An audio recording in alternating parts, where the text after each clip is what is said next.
This is the Joe Gaither Show on BamaCentral.com.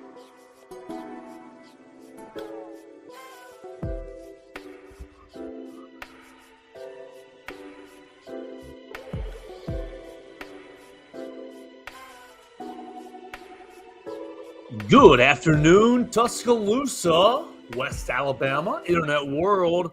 How are you doing out there? This is the Joe Gaither Show right here on Bama Central and BamaCentral.com. I am Joe Gaither. You're watching us on Facebook, on Instagram. Well, no, you're watching us on Facebook, Twitter, and right here on YouTube, BamaCentral.com.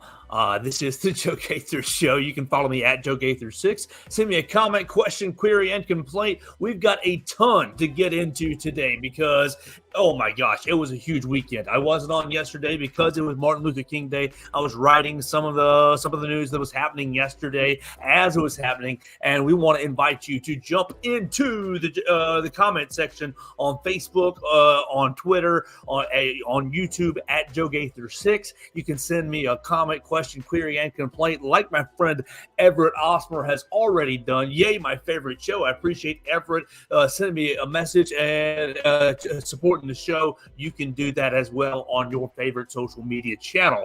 We're going to get into a lot of the rumors. We're going to get into the coaching search. We're going to recap the weekend as I was in Bryant-Denny Stadium with BamaCentral.com, seeing head coach Kellen DeBoer's introductory press conference. It was a great time. It was a lot of fun to be there. It was a moment in time seeing Coach Saban on the front row. We'll talk about that. We'll talk about the players that have gone into the transfer portal in the last 3 or 4 or 5 days. Some of the players who have already announced their transfer destination, i.e. Isaiah Bond. We'll compare it. We'll kind of see our thoughts on his decision to go to Texas. We'll talk about the assistant coaches that we or the University of Alabama have already hired, or some of the ones that they have missed on. And then at the end of the show, we will talk to Austin Bidwell of MizzouCentral.com because Alabama and Missouri are playing a basketball game later on this evening. So without further ado, we hope you guys are staying warm. I hope maybe you took the day off. If you didn't take the day off, if you're working from home, we appreciate you watching us. And let's get right into it. So Saturday was a great day. We were in Bryant-Denny Stadium. You read all about it on BamaCentral.com. Katie Wyndham, Blake Byler, myself. You had Will Miller in there. You had Matthew Gibson was in there, and our main man Chris Walsh was in there as well. We got to hear head coach Kellen DeBoer. He kind of laid out his mission up in the what was that? The North Zone? Yeah, the North Zone. North. Just make sure. Yeah. And then we broke off into into 2 different breakout rooms, the recruiting room and the media room, and Kellen DeBoer met with the media, as did Greg Byrne, detailing the head coaching search over the weekend and kind of the process from Greg Byrne's angle, and Kellen DeBoer from his angle jumping into accepting the job. And my impressions were, he did a good job. It was nice to see Coach Saban there. Greg Byrne obviously spoke, and it was great to see that Chris Stewart did his thing. It was a good time. He did well. Look, tell me your impressions of the press conference. You're welcome to do that right there in the comment section. I wasn't necessarily. On BamaCentral.com. Oh man, I have that. Yeah, turn that off. I was not necessarily overly blown away by head coach Kellen DeBoer. What he had to say. Obviously, he spoke from the heart. Now, I've heard now recent leaked audio from his time dismissing his players at Washington, and some of the people, the Washington people weren't very happy with some of the way he did that. But that's just the way the coaching searches happen. Coaching searches happen so fast. Kellen DeBoer was up there on Saturday and he said, on Wednesday I woke up feeling so kind of depressed that we lost the national championship, and then Greg Byrne called me, and then Greg Byrne said, I flew into Seattle.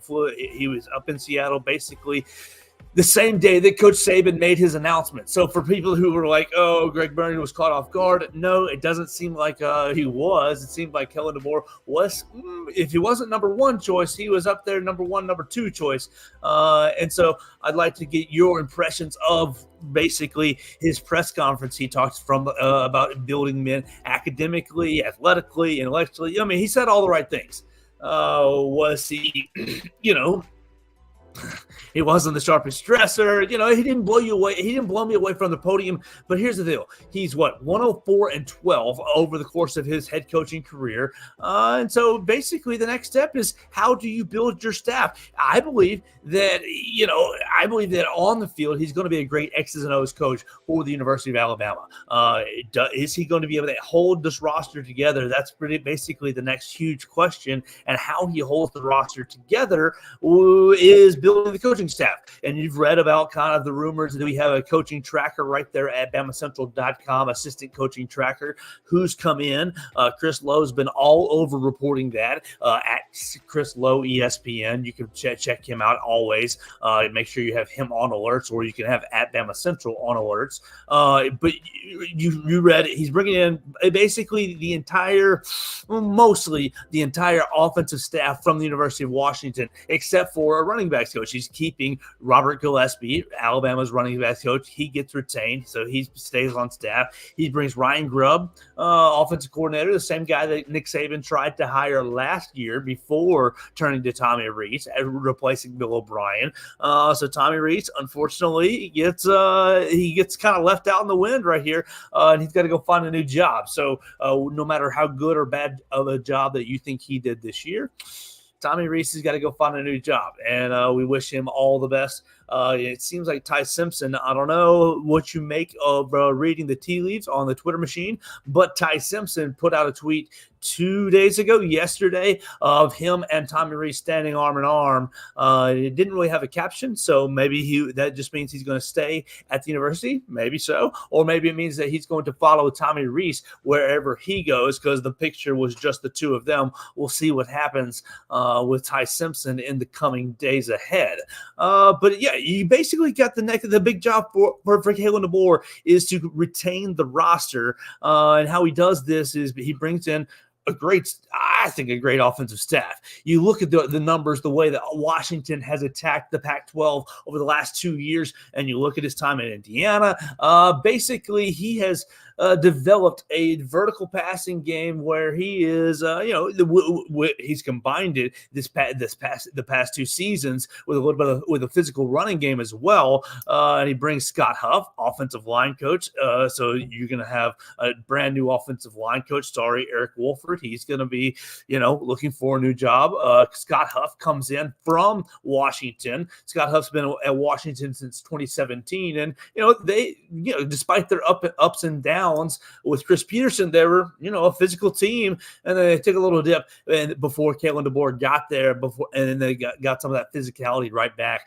So Scott Huff, I think, might be a guy that Alabama fans really, really enjoy revamping the Alabama offensive line. I know there was a lot of talk last offseason about the Alabama offensive line kind of reestablishing that Bama factor, and that didn't necessarily happen. I guess it did throughout several points of the season, but against Texas and then against Michigan, kind of in some of the bigger points of the year, they didn't win the line of scrimmage. So it's going to be important for Scott Huff to do to come in and coach this Alabama offensive line. So you keep Robert Gillespie for the running backs coach. You got Freddie Roach. You keep him along your defensive line. So you got 2 on the field coaches are holding over from the Nick Saban staff onto the Kellen DeBoer staff. So you like to see a little bit of continuity there. Maybe that quells some of the notion that Kellen DeBoer is not going to be able to, he's not from the South. He's not going to be able to recruit the South. This, that, and the other. It seems like he's doing a pretty good job building a staff where he's mixing some of the holdovers from some of the best parts of Nick Saban's staff, and maybe trying to work together to build his vision, integrating. You just have to see. There's always going to be some detractors when there was always going to be some detractors when Coach Saban announced his retirement, with whoever was going to take over. And you're just going to have to wait and see how the new staff kind of takes over. It depends on kind of the rest of these next probably 20-25 days, how the roster holds together. So that's kind of like who we know so far is coming into Tuscaloosa. So he's got like 5 more. And we want to get into obviously Kane Womack as well, the defensive coordinator, the new defensive coordinator. We'll get into him in just a little bit. So you got what? 1, 2, 3, 4, 5, 6, 7 on-field coaches. You got 3 more position coaches to fill. Maybe you got secondary linebackers. Womack's probably going to coach kind of in between there, and then you're probably going to have obviously a special teams coach. So you got your 10 on-field coaches. You got 3 more position coaches for him to fill. I think he's doing a pretty good job. Is basically what I want to get into. He was announced on Saturday. This is a Tuesday. People were kind of complaining on Sunday. Oh my gosh, where's the staff? Where's the staff? And I was kind of hearing things, obviously, that the staff was coming together. Like, you got to give this man some time to talk to some people, to make some plans, to talk to the previous staff. We are this is Tuesday at 3 p.m. You're sitting here. He was introduced on Saturday at 1. You had to go through all the hoopla of, shaking hands, kissing babies, and handling the media pretty much probably to about 4. And then he got going. He had a meeting last night, basically introducing the team to Kane Womack at 6:30. Like, he is kicking it. He's hit the ground running. Give the man some time. I think, the panic that some of the people, some of the online panic that I've seen over the last, 6-7 hours, 6, 7, 12 hours is not necessarily appropriate now that he's landed on Kane Womack to land his defensive coordinator. And these two guys go back to their days in Indiana. 2019, they were offensive and defensive coordinator, leading the Indiana Hoosiers to an 8-5 season. So it's going to be A-okay in Tuscaloosa. These guys are good football coaches.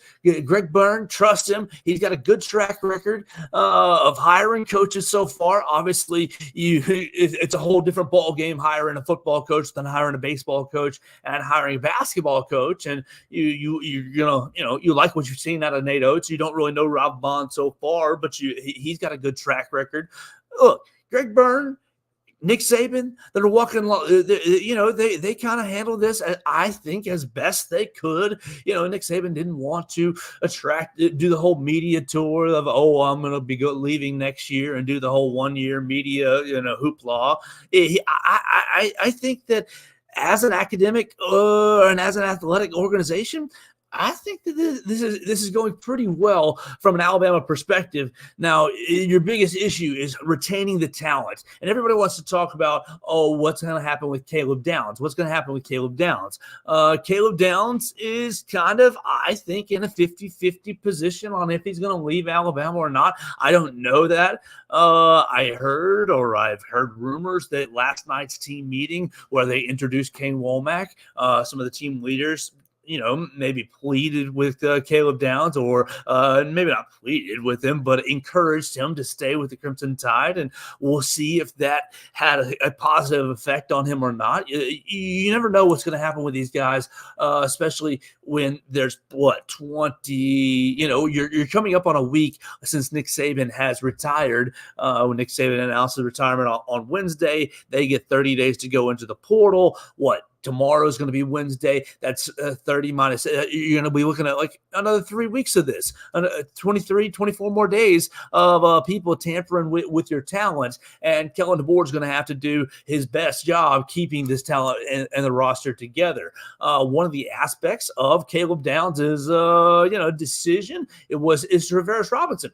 Travaris Robinson, reportedly from Chris Lowe at ESPN, interviewed with Kalen DeBoer on Sunday, and Kalen DeBoer offered him the defensive coordinator position. Reportedly, you don't know, obviously that did not work out. Travaris Robinson is staying with the University of Georgia as co-defensive coordinator with Glenn Schumann. I think the relationship with Will Muschamp at Georgia. Will Muschamp is moving into kind of an all-field advisory role at the on staff at Georgia, helping Kirby Smart out. I think that kind of encouraged.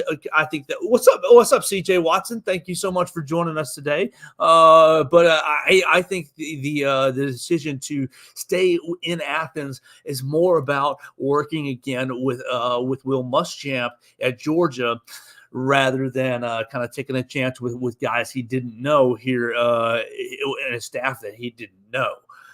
So that does affect the defensive back room. You're seeing a lot of defensive backs go into the transfer portal already. You look at the coming and going for on BamaCentral.com. You got 24 guys have gone into the transfer portal.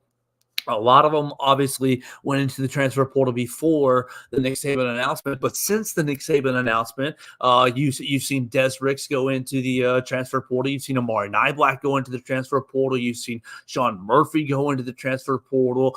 You keep on going. You saw, let's see, Antonio Kite, went into the transfer portal. That's 4. Isaiah Bond and Trey Amos today is 6. It makes 5 and 6.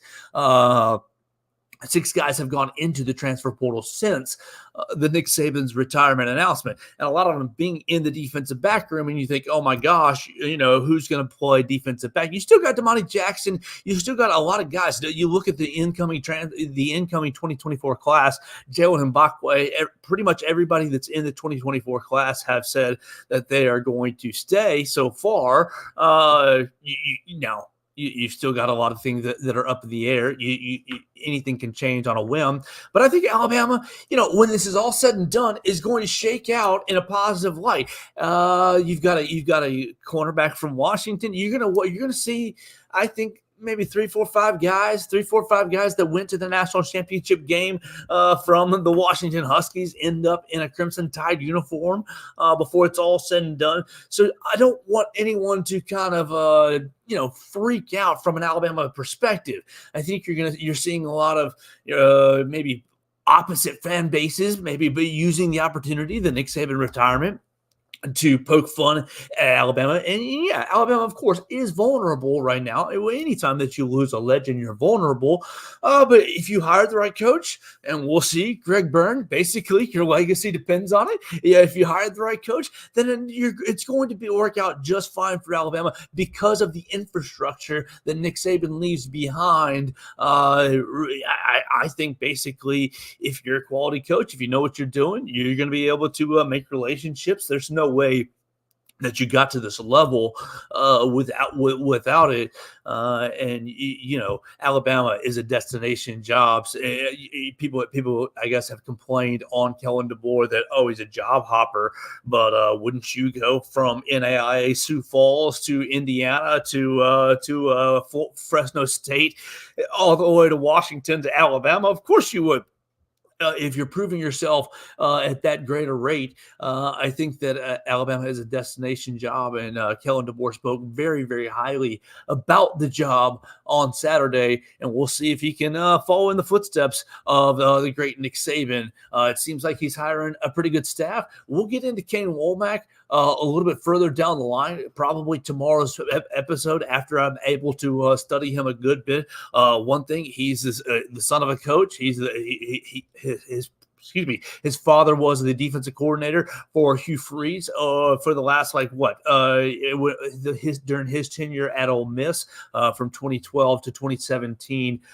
So he runs a 4-2-5, which is very similar to a lot of schemes that you've already seen Alabama run over the last handful of years. But it's going to be more attacking style, and I think it's really going to encourage and take advantage of the athleticism at the University of Alabama. It's going to be a lot of fun to kind of get to know what his schemes are and where his blitzes are coming from, and kind of what he wants to run in certain situations from a defensive standpoint. We'll have all off season to break that down. But I want to get into Isaiah Bond real quick before I turn it over to our friend and talk about the Missouri basketball game. I want to get into Isaiah Bond. Isaiah Bond went to Texas. Yeah, that happened on Sunday when we were at church, right in between the services. Isaiah Bond announced that he was going to Texas, and people could see that a mile away. And you got a lot of people complaining about, oh my gosh, how can you do this? Transfer portal, blah, blah, blah. It's so bad. You can't blame Isaiah Bond. You can't blame Isaiah Bond for jumping in the transfer portal, but I don't think you should be complaining about Isaiah Bond either from two standpoints. One, because Isaiah Bond, was he a great receiver? I don't really think that he qualifies as a great receiver. Obviously, he has the 4th and 31 catch that saved your life against Auburn and saved your season and kept you in the college football playoff picture. And Daniel Moore, my first thought was, oh, poor Daniel Moore. your big artistry picture, your big painting is gonna make a lot of people mad. It's gonna not sell as well. I would expect. Obviously, maybe not, but I would expect it's not gonna sell as well. But Isaiah Bonds goes in the transfer portal, and he goes to Texas. And allegedly, if you listen to certain radio programs, he's got himself a major raise. Allegedly, he was making about $100,000 here at the University of Alabama, and Texas is offering him $400,000, $500,000, $600,000 to come play over in Austin. And you saw the Instagram photos, or you saw the Instagram stories from the Lamborghini shop in Austin. And, dude, if you're offering me a Lamborghini, I'm probably going to end up going. And that's, you just got to ask yourself if you're going to get that big of a raise. I think that I think that's way too hard to ignore. But from an Alabama perspective, from an on-field perspective, are you really losing a whole lot? Isaiah Bond and your 48 receptions, 668 yards, and 4 touchdowns. Sure, you led the 2023 team in receptions. What was he? Second in yards to Jermaine Burton, and second in touchdowns to Burton. But you had the 4th and 31. You had the touchdown catch, all the deep shot down the middle against Tennessee to really spark the comeback. Great, good memories. But were you a special wide receiver? People could say, oh, well, it's because he played with Jalen Milroe. Oh, Jalen Milroe, you can knock Jalen Milroe's passing ability if you want to, but his deep shots and his deep field passing ability, his efficiency was pretty daggum strong. Here's what I want to look. With deficient or people, with previous quarterbacks, with previous Alabama quarterbacks, let's look with previous Alabama quarterbacks that had kind of passing deficiencies, like say freshman Jalen Hurts. People complain about Jalen Hurts not being able to read the field, or maybe 2014 Blake Sims. Blake Sims with Lane Kiffin. Obviously, he schemed a lot of things open for Blake Sims, but Blake Sims wasn't the greatest passer in the world. He didn't make it as an NFL quarterback. He made it as, a semi-pro quarterback and did very, very well. But look, Blake Sims in 2014, he had Amari Cooper. How many receptions did Amari Cooper have? 124 receptions, 1,700 yards, and 16 touchdowns. Obviously, so Isaiah Bond, come on, you're not even in that stratosphere. Now, of course, you're comparing a little bit of Tommy Rees to Lane Kiffin there, but you've got to kind of weigh that in there. But Isaiah Bond, you're not losing Amari Cooper. Let's say it's freshman Jalen Hurts.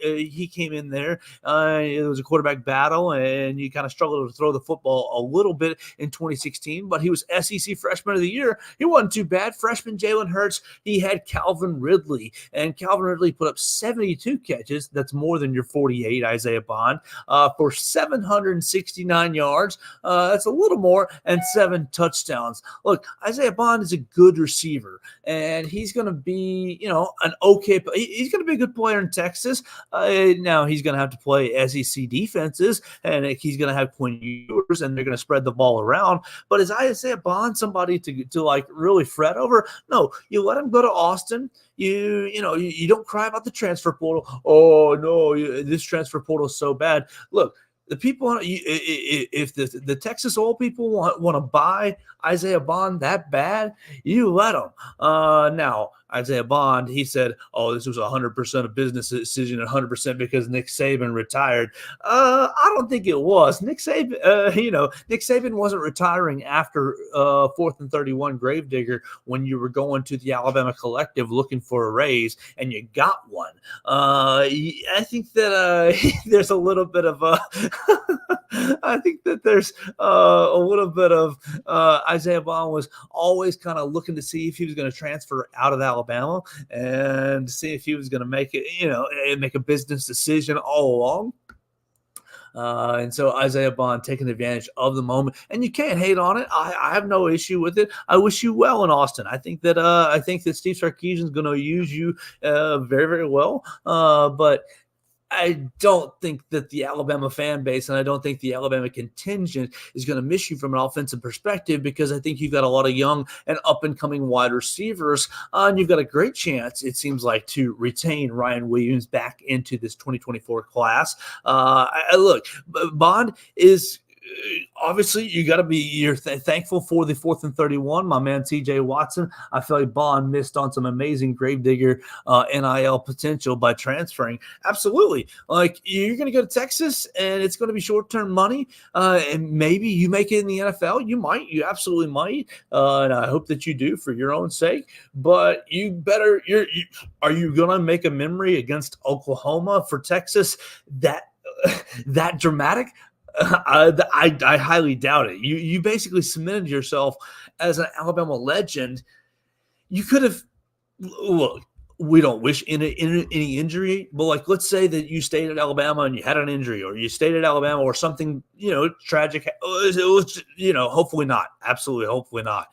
But that Gravedigger moment, if you'd have stayed at Alabama, got your degree, like that could have carried you the rest of your life.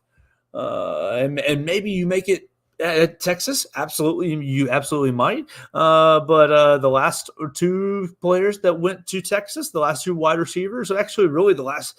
I guess you got to count Keelan Robinson as well. Keelan Robinson had a decent year special teams wise this past season, but Ajayi Hall, Jaleel Billingsley, you haven't seen a whole lot of success from players going from Alabama to Texas in recent memory. Not that, we don't wish you well. We absolutely wish you well, Isaiah Bond. But you could have been a legend here at Alabama, in Alabama for the rest of your life. And so you give up on that by jumping in the transfer portal. And absolutely, we wish you well. But I want to encourage the Alabama fan base to, let him go freely, because I think that you have greater production coming up behind him in this Alabama wide receiver room going forward, as I think you have with the defensive backs as well. You see a lot of defensive backs, and hopefully you can get some of them back. I'd like for you to get Antonio Kite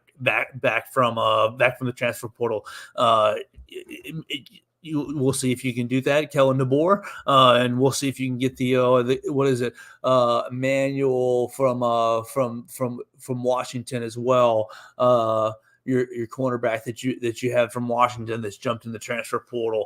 We'll see if we can get him as well. So look, give Kellen DeBoer a little bit of time. Give him a little more time to settle his staff. He's barely been here a week. Plan to plan to be at the Alabama-Auburn basketball game, because he's going to be introduced there to the public. That's going to be the next place that you can see him. You can cheer him.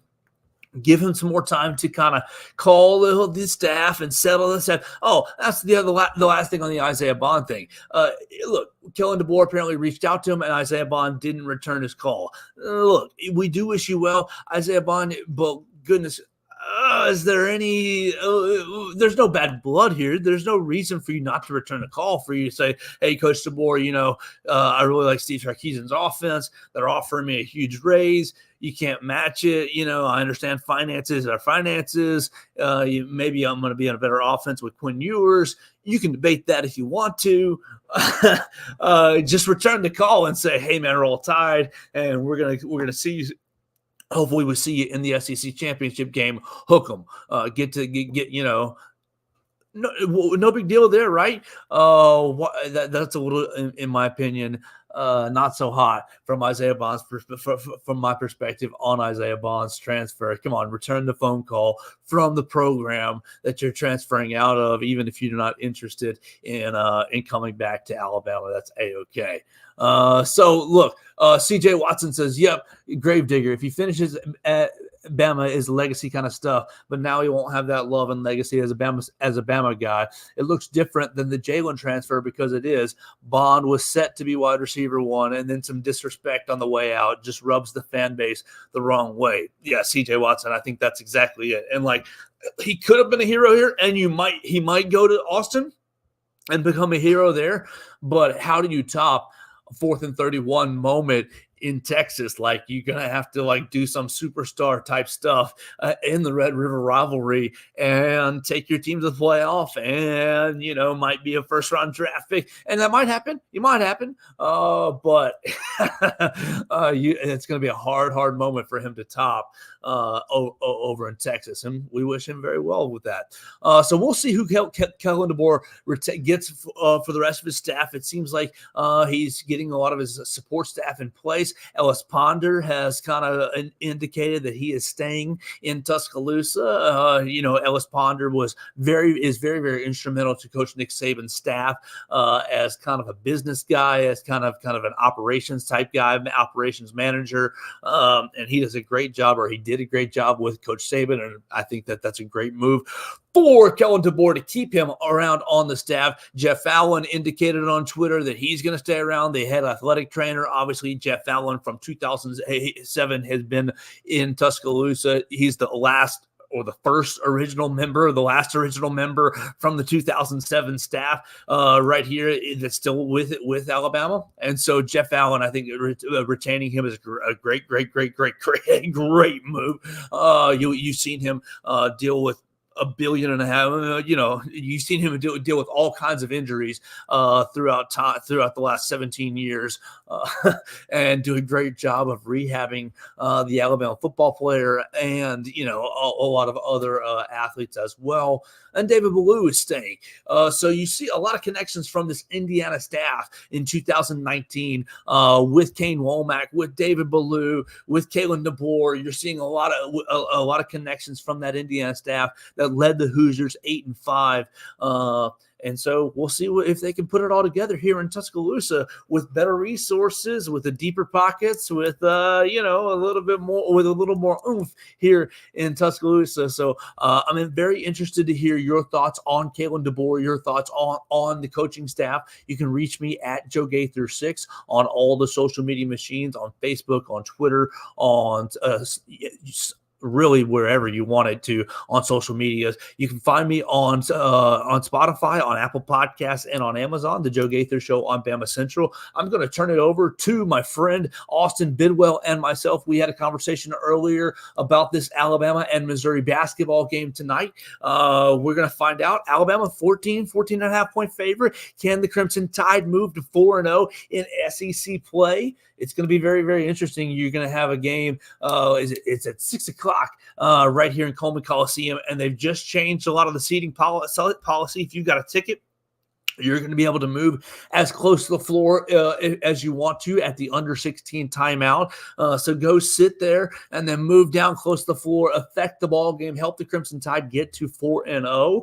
I'll be there right there for BamaCentral.com. We'll have a lot of friends in there covering it. Katie Wyndham, Blake Byler, Matthew Gibson, and Will Miller, myself, will be in there for Mizzou Central as well. So Austin Bidwell and I had a conversation. Look, Missouri's 0-3, so they're looking for a win. They lost to South Carolina by like 2 points a couple days ago. So they are looking for a big win. This is my friend Austin Bidwell and I's conversation earlier about tonight's basketball game.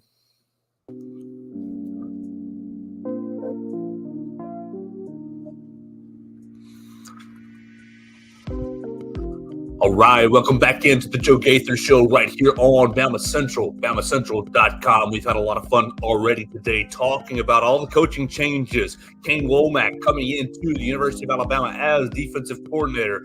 Who's coming? Who's going? But there are some Alabama athletics tonight, and it's going to be a huge night. I know everybody's freezing their butts off all across the country, and so I appreciate everybody who's tuned into us today, and hopefully we will have the basketball tonight in Coleman Coliseum. And to talk about it, we're going to go out to our friends with Mizzou Central. We're going to hang out with Austin Bidwell of MizzouCentral.com. You can find him at Austin from KC on the Twitter machine. Austin, what's good, man? Are you staying warm in the Midwest? Yeah, I'm sure you guys don't get many negative 30-degree wind chill days down there in Tuscaloosa, so we're doing our best to stay warm up here. I think it's about negative 15 right now wind chill. Classes start today, full swing, so we're getting into it. Are you braving the weather to get to class? You being a good man. I got about a 25-minute walk in this weather, so we'll see. Yeah. I need you to toughen up my dog because she looked at me like, Dad, what the hell, when she saw ice on the ground today. And really, honestly, it doesn't even compare to what you guys are dealing with. It's a brisk, like 15, 20-degree day here in Tuscaloosa, and we're freaking out. So we need to get some of that Midwestern toughness down here in the South. Yeah, maybe we'll show you guys some Midwestern toughness tonight. That's a good transition right there. Missouri coming into Tuscaloosa, 0-3 in the early part of the SEC season. Had some really tough breaks, losing to South Carolina by 2. We know what it was like playing South Carolina. Last Saturday? Last Tuesday. We welcome them. Yeah, we could go today. We welcome them into Coleman Coliseum. The boys went to Mississippi State on Saturday. So Alabama 3-0, Missouri 0-3. But is that really indicative of what the Missouri Tigers have been on the hard court really this basketball season? Unfortunately, I think that it is. I think that the Tigers, we knew from the beginning of the season that this might not be the team that we saw last year that made the March Madness run, that even won a game in March Madness. It's very obvious that maybe the talent isn't there that they had last year. I mean, it's hard to replace guys like Kobe Brown. When you're sending guys to the league, Demoy Hodge, it's hard to put that talent back on the team. And I don't think that there's been any trust lost in Dennis Gates. I think that it's clear that he's an outstanding coach. But if the Tigers can't turn around this year, it's seeming like it's just a transitional year into the future of Missouri basketball with the recruiting classes coming in next year. Okay, well, how does this early part of the SEC season compare to last year, Dennis Gates' first year? Because didn't Dennis Gates have kind of a slow start to the SEC season last year? But basically, it was a build, and Missouri by the end of the year was a team that nobody wanted to see. Yeah, of course, Dennis Gates really didn't. He didn't start perfect in the SEC last year, but you look at some of the wins that they picked up later in the season. One that really stands out to me was the win against Tennessee with the game-winning shot as the clock expired. That was really big momentum win for the program. And kind of going forward, I think that that's not something that's completely out of the picture yet. In terms of turning around an SEC play. I think that you start tonight, even if you maybe don't pick up a win against Alabama, if you can play a team like that strong, I think that's very indicative of what the program can be.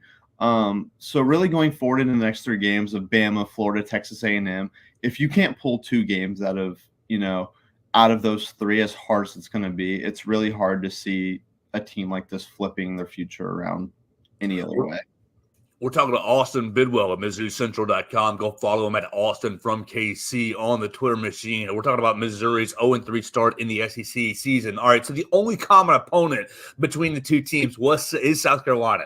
Obviously, Missouri lost by 2. Alabama probably had its best defensive day last week against South Carolina, beating them by nearly 30. So things are ticking up for Alabama. Yesterday in the press conference, Coach Nadoich was complimentary. Obviously, he usually is before a game of Missouri, talking about Connor Vanover and talking about some of the better players for Missouri. What's the style we're going to see tonight? Because everybody that listens to our show knows Alabama's style is, 3 and D. We're getting up and down the floor. We're going to try to play fast and play hard defense. What's going to be really what has Missouri played like this season? Yeah, it's really funny you asked that, because if you go back, I believe I wrote a takeaways piece in one of the recent games from Mizzou Central, and one of the main points is that they don't have an identity. They come into every game kind of just doing what works for that game. You mentioned Connor Vanover, who I think has struggled pretty immensely this season, unfortunately, and everyone was so hyped for him, only averaging 12 minutes a game, 4.5 points. And it's just hard to really find any success when a team like this doesn't have, a number one guy, because Sean East is phenomenal, but he has shown that, he doesn't necessarily isn't that number one guy. And we saw that at the end of we especially saw that at the end of the recent game against Georgia, because Missouri was going up and they had a chance to win that game in the end, and it all fell apart because everyone started to take shots like they were the guy. And you can't have 5 guys on a court at the same time in crunch time. So realistically, I haven't seen an identity from Mizzou basketball. Last year was throw up the 3, hit it efficiently, and create good offense. And they're not good at shooting threes this year. So it's really hard to create an identity around something that you're just simply not good at. All right, so tonight it'll be Alabama and Missouri. On Tuesday night, it'll be 6 o'clock on SEC Network. You're going to be able to follow it on BamaCentral.com and on MizzouCentral.com as well for both sides of the angle. ESPN's matchup predictor has it pretty bleak for Missouri. 95% chance a win for Alabama. What's going to be a successful night for Missouri? Is it so black and white that it's wins or loss, or is it or can Missouri maybe take a win away, moral victory? Are there moral victories in SEC basketball? I don't think so, but I'll throw it to you. Is there a way? What's a win for Missouri tonight? Is it just on the scoreboard, or is there a way that Missouri took a step forward against Alabama? Yeah, so I've actually had the privilege of watching a good amount of Alabama basketball over the last 2 years. It's a phenomenal team, especially last year. I got to see them play Missouri live in Mizzou Arena. Brandon Miller had a phenomenal game. And I think that a really big key to this is when you play a team so good and you play players like Mark Sears, you play players and a team that can defend so well with a coach like Nate Oates, who I think is maybe a top 5 coach in college basketball right now. If you're a Mizzou fan expecting to win this game, I urge you to temper your expectations for this one. We're playing maybe the best, or Mizzou is playing maybe one of the best teams in the SEC, if not the best team in the SEC, right there with Kentucky. So when you really don't have moral victories in SEC basketball, but if you keep it close with a team like Alabama, I think that shows that you really can do something in this SEC season against teams that maybe aren't as good as Alabama in the SEC. You can't expect to be the top dogs every time, but if you can hang with them, that shows that you belong. So if they can show that they belong, it's a rare, maybe moral victory in the SEC. All right. A couple more things with Austin Bidwell, MissouriCentral.com. Dennis Gates, obviously, he's in year number 2. Very impressive to me last year for the way he kind of grabbed the reins of Missouri and kind of got things. Not a team that, like I said earlier, nobody really wanted to play them by the end of the year. How has the non-conference play and the early part of the good feelings around Dennis Gates that he built from year 1? They're not worn off. Everybody's still on the Dennis Gates train and maybe weathering this storm with him, correct? Or maybe I'm wrong. I will say that that's absolutely at least where I'm at with Dennis Gates, and I think that I speak for a decent part of the student population, probably a very vast majority that says that nobody's giving up on Dennis Gates this year. I think that he could have a horrible year, and I don't think he would be given up on, because I think that he earned that after taking a team last year that wasn't expected to do anything and taking them to the second round of March Madness. Now, obviously, regardless of, there's going to be naysayers. There's going to be people on campus who, talking about us losing, he needs to go. And you look at the recruiting class for next year, and it's absurd to think that a team that really never had pull like this in basketball is pulling in a top 5 recruiting class in the country. I think it might still be top 3 at this point for next year. So it's really hard to say that you would move on from Dennis Gates regardless of what happens in this year, especially with how great he's been previously. All right, so this recruiting class is according to 24/7 Sports, is currently ranked number 4 in the country. You got Anna Boateng, 4-star recruit out of Arkansas, Peyton Marshall, Marcus Allen, T.O. Barrett, and Trent Burns. So a pretty full class. Nice size, 7'3", 7 foot, 6'6", 6'6". Which guy? Who are you most excited to get onto campus in Columbia? Oh man, how are you not excited to get all of those guys into Columbia? But I mean, when you just think about the physicals that Boateng possesses, and oh my, it's hard just to not imagine what he could do. Not only in an offense that has been struggling, but also on a team that's really lacked any depth from their bigger guys. So I think that it would be absolutely phenomenal to get him on. And I think that this recruiting class is kind of where everyone's going to measure Dennis Gates, because you're bringing in the number 4 recruiting class in the country at this point. So I think that's really going to determine Missouri basketball over the last few years. So all those guys are great. Boateng really is sticking out to me. We'll see. All right, Austin, your handle is Austin from KC. So I will have to, I got to ask you, what the heck, are you a big Chiefs fan? And what was your reaction to the playoff game? Just the weather's fascinating to me. I'm never really I'm worried about the weather, but when it gets like this, it's fascinating. It's awesome. Well, what did you make of the Chiefs game and kind of just playing in that weather? Funny enough, I'm not a Chiefs fan. I actually grew up a Saints fan. My dad was a Saints fan. So, yep. I grew up a Saints fan. Unfortunately, I wish I was a Chiefs fan. That'd be nice right now.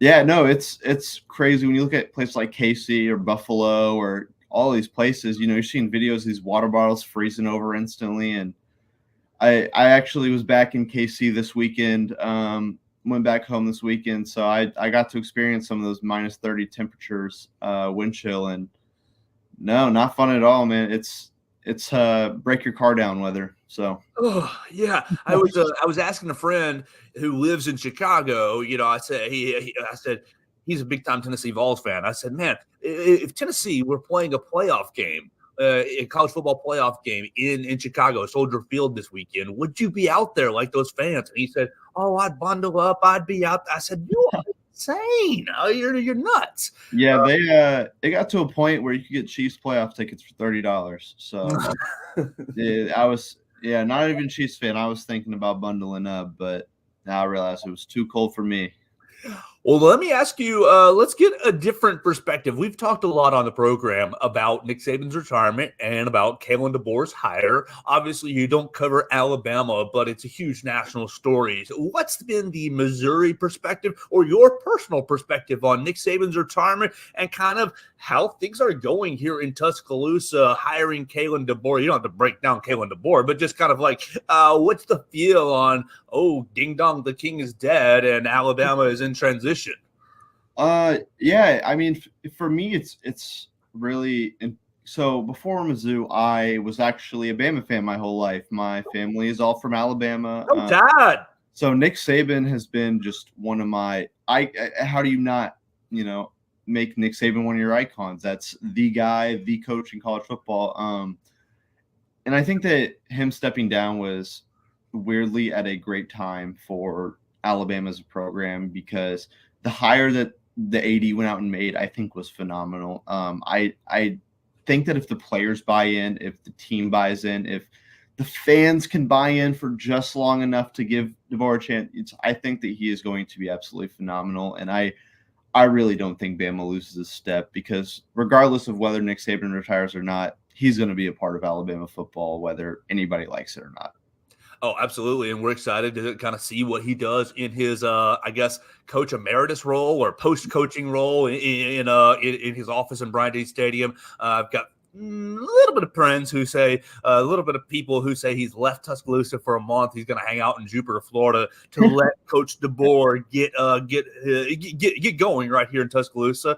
Let's do one more comment from Austin, flipping it back to Missouri. And everybody knows we're doing football. He's kind of the king. Eli Drinkwitz, great season, won the Cotton Bowl. You're working the transfer portal. You lost defensive coordinator to LSU. Okay, that's part of being an elite program. program. How, in your perspective, or what are the biggest parts of the Missouri offseason football-wise for Eli Drinkwitz as he wants to capitalize on a great season? Yeah, I mean, when you look at the things that he's done to capitalize on the great season, Missouri's transfer ranks right now are phenomenal. They are pulling in transfers left and right. Caden Green from Oklahoma, 5-star. They pulled in defensive end from Michigan State. Blanking on the name right now. I'm sorry about that. But he's brought in so many good transfers off of a winning season because, players see that winning culture. They see the STP something to prove. They see the brotherhood that he talks about. And it's hard to not want to be a part of a brotherhood that's going out there and proving every game that they're just as good as everyone else, that they can beat anyone else in the country. And he's shown that in the recruiting ranks by pulling Williams Nawari, who is a top 3 recruit in the country next year. And just, finding the ability to recruit well and recruit extremely well inside of Missouri and St. Louis and Kansas City, backing off of a winning season and the success of the hometown guy in Luther Burden. He's piggybacked that onto a great, not only transfer portal class, but recruiting class as a whole that's set the team up perfectly to head into next year. Already returning a mass amount of starters on offense and a good amount of starters on defense. Well, it's an exciting time to be a Missouri fan. You guys need to be watching it and reading it on MizzouCentral.com. Our friends at Mizzou Central doing everything that we're doing at Bama Central, just from a Missouri angle. We appreciate partnering up with them. Make sure you follow Austin Bidwell at Austin from KC as they're going to be breaking down the Alabama-Missouri basketball game tonight on SEC Network. Going to be 6 p.m. Coleman Coliseum. We're going to have a lot of fun covering it. Both sides of the ball, both sides of the floor tonight. It's gonna be a lot of fun. Austin, appreciate your time, man. Stay warm. What's your biggest cultural differences, regional differences, and negative 30 degrees? Obviously, the answer is don't go outside. But what do you do to stay warm? What do you, like you said, I got a 25-minute walk to class. What's the move to survive the walk to class? Yeah. I'll let you know when I figure that one out. For the first time in my, 18 years of life, I had on 2 hoodies the other day. So we'll see. We'll see.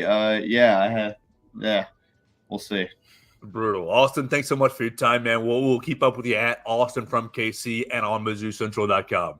Thank you for having me. MIZ. Yes, ZOU. That's exactly right. All right, so that's going to do it for our program today. We're going to wrap it up with Austin right there, and I'm going to get out of here going to Coleman Coliseum. So I'm excited about that. I didn't mean to wear the yellow and black for Missouri. Maybe it was a subconscious choice when I looked into the closet today. I appreciate everybody following us on the Twitter machine, on all the social medias at Joe Gaither 6. You can find us right there on Facebook, Instagram, Twitter, YouTube, Snapchat, wherever you like social media at Joe Gaither 6. Make sure you follow my friend Austin. Follow him at Austin from KC on the X machine. Mizzou Central, they're getting up and rolling. They got rolling this past fall. They're going to keep it going in the spring and bring you all kinds of great Tigers coverage right there up in Columbia. We're excited about being partnered with MizzouCentral.com and CowbellCorner.com as well here at BamaCentral.com. So that, like I said, that'll do it for our show today. We're going to head out to Coleman Coliseum. We will cover Alabama and Missouri. We're going to keep up with all of the Alabama coaching rumors. Who's the defensive coordinator? Kane Womack coming into town. Sounds like you got Jeff Allen back on board and David Ballou as well. So it's going to be a great day following all kinds of Alabama coverage right here at BamaCentral.com. You can follow us at Joe Gaither Show on BamaCentral.com, on Spotify, Apple Podcasts, Amazon. Send it to a friend. Subscribe, rate, and review the program right there. We appreciate everybody watching us. That's going to do it for another episode of the Joe Gaither Show on Bama Central and BamaCentral.com.